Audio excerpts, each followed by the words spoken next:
अस्सलामुअलैकुम दोस्तों।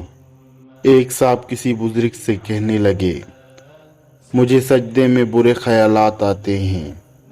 मेरी नमाज और सजदे किसी काम के नहीं, बस टकरे ही हैं। बुजुर्ग ने फरमाया, अगर तुम्हारे सजदे किसी काम के नहीं, बस टक्करे ही हैं, तो ऐसा करो, मुझे सजदा कर लिया करो। वो साहब बोले, जी ऐसा तो नहीं कर सकता। सजदा तो बस अल्लाह रब्बुल इज़्ज़त को ही करूँगा।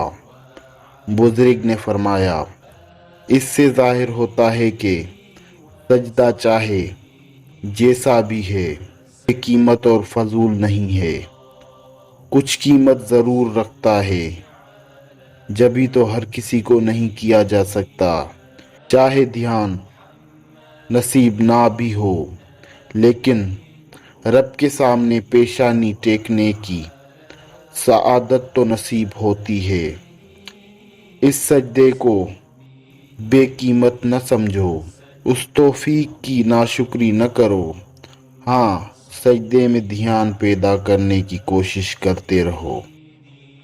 अस्सलामु अलैकुम। इंशाल्लाह मुलाकात होती है नेक्स्ट वीडियो के साथ। तब तक के लिए अल्लाह हाफिज।